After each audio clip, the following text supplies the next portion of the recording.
के जामा मस्जिद का क्या है इतिहास? वो कौन सी 3 पुस्तकें थी जिनको आधार बनाकर ये सर्वे शुरू हुआ? विष्णु जैन ने ऐसे कौन से तथ्य रखे, उनकी लीगल टीम ने ऐसा कौन सा तथ्य रखा जिसपे कोर्ट मजबूर हो गया, उसने कह दिया कि नहीं, इसका सर्वे होना ही जरूरी है। और ये जो बवाल हुआ उसका क्या होगा असर? हम पहले उन 3 पुस्तकों पर चर्चा करें, उससे थोड़ी से पहले आपसे रिक्वेस्ट है कि आप चैनल को सब्सक्राइब करें, लाइक करें, शेयर करें। ये आपका अपना खुद का चैनल है।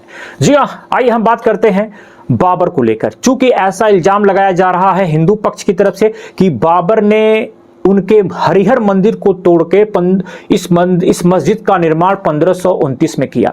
मित्रों, यदि हम इतिहास के परिप्रेक्ष्य में जाएं तो बाबर के बारे में हम ये पाते हैं कि बाबर तैमूर के खानदान का 5वां व्यक्ति था, 5वां वंशज में था पितृपक्ष से, और मातृपक्ष में चंगेज खान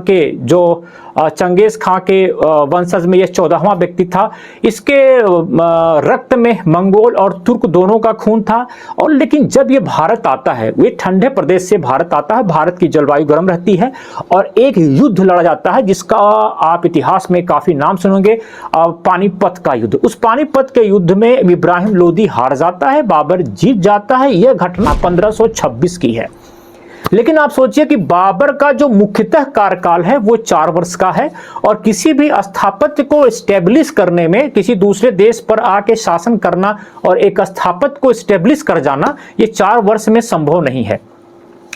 तो जो विष्णु जैन वकील हैं सुप्रीम कोर्ट के, जिन्होंने इस मुद्दे को डिस्ट्रिक्ट कोर्ट ले गए और बोले कि साहब, हमारे पास ये 3 मुगलिया पुस्तकें हैं, जिस पुस्तकों के आधार पे हम आपके सामने आए हैं, और ये 95 पेज का मेरा डॉक्यूमेंट है, इस डॉक्यूमेंट को देखिए और सर्वे की इजाजत दीजिए। तो उसमें जो पहली पुस्तक थी वो बाबर की आत्मकथा ही थी। जी हाँ मित्रों, ये सबसे जानने वाली बात है। बाबर की आत्मकथा थी। बाबर ने अपनी आत्मकथा लिखा है जिसका नाम ही है बाबरनामा, जो तुर्की लैंग्वेज में लिखा गया है, और एक वेबरीज नाम के व्यक्ति रहे, उन्होंने इसका जो है अनुवाद अंग्रेजी में कर दिया। जब उसके पेज नंबर 687, हिंदी में बोले तो 687 को आप पढ़ेंगे तो उसमें स्पष्ट लिखा है कि हुमायूं का एक दास था, सेवक था, जिसका नाम हिंदू बेग कुचिन था। वह कहता है कि 933 हिजरी में बाबर के आदेश पर वहां एक हरिहर नाम के मंदिर को उसने मस्जिद में तब्दील कर दिया। यानी कि कुछ स्थापत्य नया नहीं खड़ा किया गया, सिर्फ उसको तब्दील कर दिया गया मस्जिद में। यह तो रही बाबरनामा की बात। वहां पे कहा जाता है कि एक पिलर्स है, उस पिलर्स पे आज भी ये मेंशन है। खैर, दूसरी जो महत्वपूर्ण पुस्तक है, अगर आप हिस्ट्री थोड़ा सा भी पढ़ते होंगे, अगर नहीं पढ़ते हैं तो मेरा कर्तव्य है आपको बता देना। एक दूसरी जो महत्वपूर्ण पुस्तक है वो अकबर के टाइम में लिखी गई, जिसे हम कहते हैं आईने अकबरी, जिसको अबुल फजल ने फारसी लैंग्वेज में लिखा। अगर इसके पेज नंबर 281 यानी 281वें पेज को पढ़ें तो एक इंटरेस्टेड स्टोरी वो लिखता है। वो इंटरेस्टेड स्टोरी क्या है?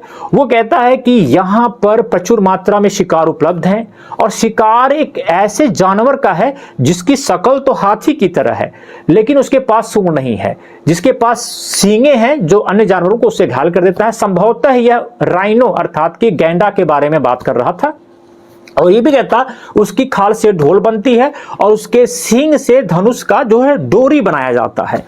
और वहां पर एक मंदिर है जिसे वो बोलता हरिमंडल मंदिर, यानी कि वो भी एक मंदिर का जिक्र करता है। और साथ में कहता है वो वर्तमान में, यानी कि जब अबुल फजल ने आईने अकबरी को लिखा तो उस टाइम में कहता है वर्तमान में यह जमाल नामक व्यक्ति के विश्राम स्थल है, अर्थात कि वो मंदिर रहा होगा, एक व्यक्ति जमाल है, उसका वो विश्राम स्थल हो गया।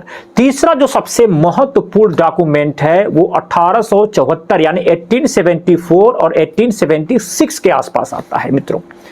वह है अलेक्जेंडर कनिंघम, जो उस समय पुरातत्व विभाग के प्रमुख थे या अंग्रेज थे। उन्होंने एक रिपोर्ट प्रकाशित की। उस रिपोर्ट का नाम था मध्य दोआब से गोरखपुर तक।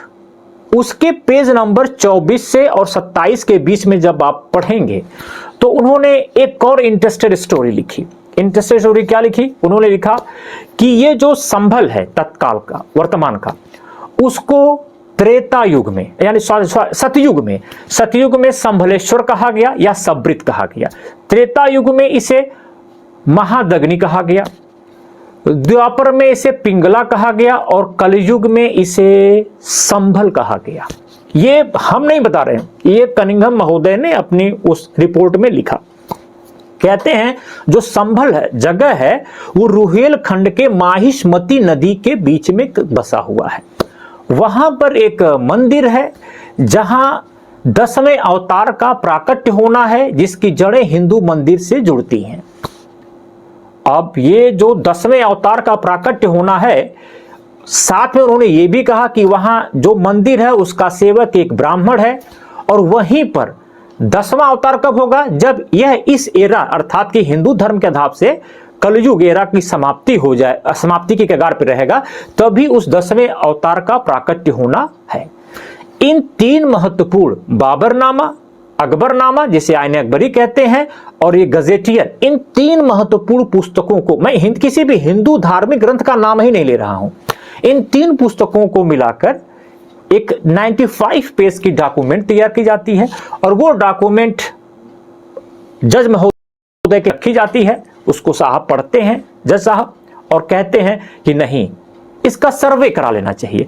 तो सर्वे का मतलब ये थोड़ी होता है कि किसी के पूजा स्थल को कोई कब्जा कर लेगा। सर्वे का मतलब होता है कि जो आपने 95 पेज का हमें डॉक्यूमेंट दिया है, क्या उससे कुछ वहां मस्जिद में मिलता है?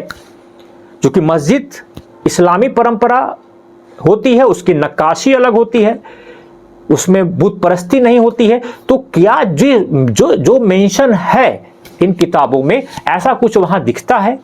उसी का सर्वे